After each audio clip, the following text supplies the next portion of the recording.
Après avoir dîné, nous allâmes dans une boîte de Saint-Raphaël. Peu de temps après notre arrivée, Elsa et Cyril arrivèrent.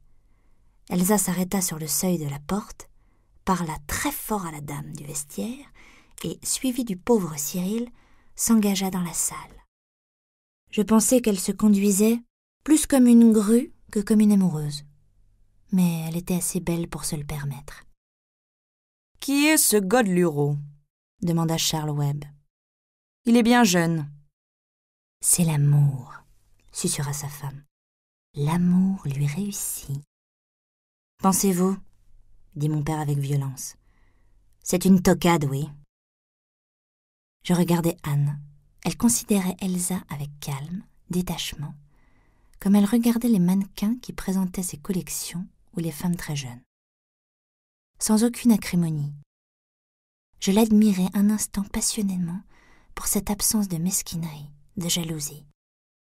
Je ne comprenais pas d'ailleurs qu'elle eût à être jalouse d'Elsa. Elle était 100 fois plus belle, plus fine qu'Elsa.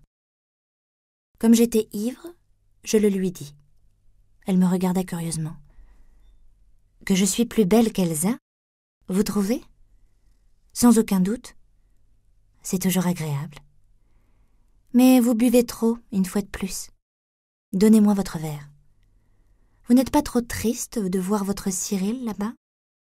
D'ailleurs, il s'ennuie. »« C'est mon amant, dis-je gaiement. »« Vous êtes complètement ivre.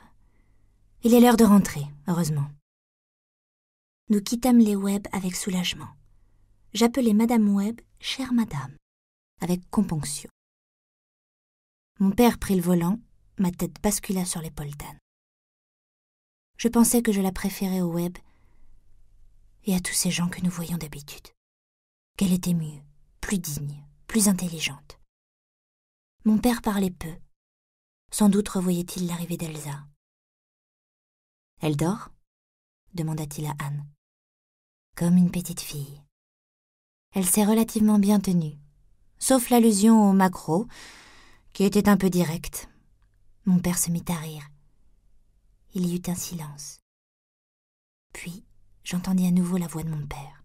« Anne, je vous aime. Je n'aime que vous. Le croyez-vous ? Ne me le dites pas si souvent. Cela me fait peur.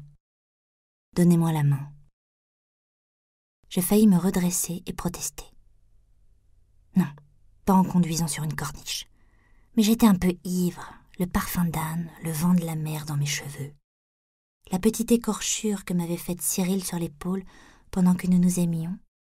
Autant de raisons d'être heureuse et de me taire. Je m'endormais. Pendant ce temps, Elsa et le pauvre Cyril devaient se mettre péniblement en route sur la motocyclette que lui avait offerte sa mère pour son dernier anniversaire. Je ne sais pas pourquoi cela m'émut aux larmes. Cette voiture était si douce, si bien suspendue, si faite pour le sommeil.